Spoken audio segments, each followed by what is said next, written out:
The Kingdom of Kongo was one of the most powerful and influential kingdoms in Central Africa, flourishing in the late 14th century until its decline in the 19th century.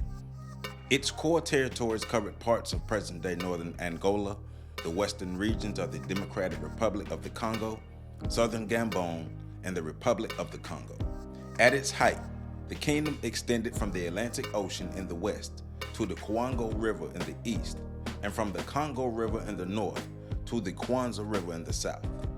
The Wene Kongo, meaning Lord or ruler of the Congo, ruled the kingdom, overseeing a vast network of provinces and vassal states. These included neighboring polities like Angola, Kongo, Luango, Ndongo, and Matamba. The Wene Kongo wielded significant political and spiritual authority, maintaining the kingdom's stability and maintaining its interactions with external powers, particularly the Portuguese. Though the Kingdom of Kongo emerged in the 14th century, its origins are likely much older, rooted in smaller centralized communities that gradually merged into a single political entity. Oral traditions and archaeological evidence suggest that the kingdom was founded by a ruler named Lukimi Luanimi, who ruled the several Bantu-speaking groups under his authority. His capital, Mbanza, Congo, became the kingdom's political, religious, and cultural heart. By the 15th century, the Kingdom of Kongo had become a well-structured state composed of core provinces directly controlled by the Wene Kongo and peripheral territories that were often autonomous but owed tribute to the central authority. Congo's political system included a noble class, a complex bureaucracy, and a standing military force, all of which helped the Wene Kongo consolidate power. The Kingdom of Kongo was organized into provinces, each ruled by a provincial governor appointed by the Wene Kongo. The centralized authority was critical to maintaining the cohesion of the kingdom, which encompassed multiple ethnic groups and languages. In addition to its core territories, Kongo exercised influence over neighboring states, such as Angola, Kongo, and Luango. These provinces paid tribute to the Wene Kongo, either in the form of labor, goods, or military support.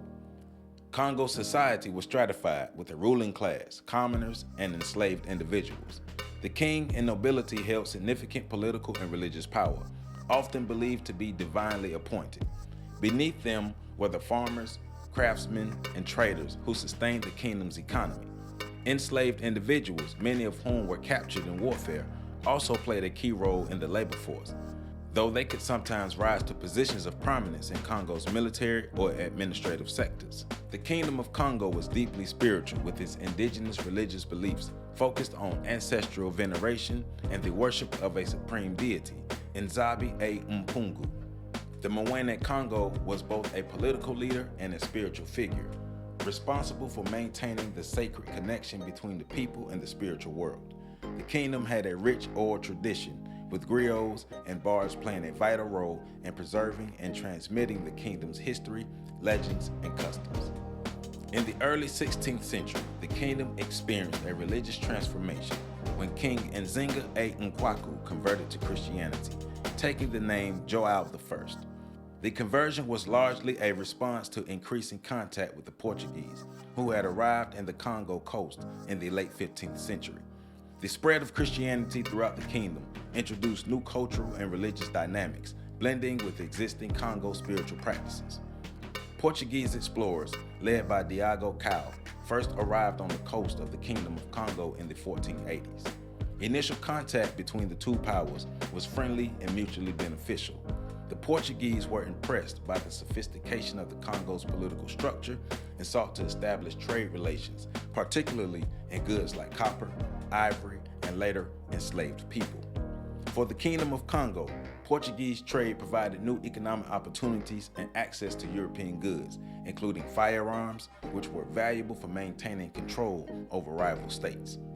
The relationship between Congo and Portugal deepened in the early 16th century when King Joao I embraced Christianity, initiating a long-standing alliance between the two powers. Portuguese missionaries and priests soon arrived in Congo, establishing churches, converting local populations, and promoting European cultural customs. However, This relationship also had negative consequences. The burgeoning transatlantic slave trade soon became a key point of contention. The Portuguese increasingly demanded enslaved individuals, and the internal dynamics of the Congo were strained by provincial rulers, and neighboring states competed for control of this lucrative and destructive trade. The Kingdom of Kongo's decline can be traced to both internal and external pressures.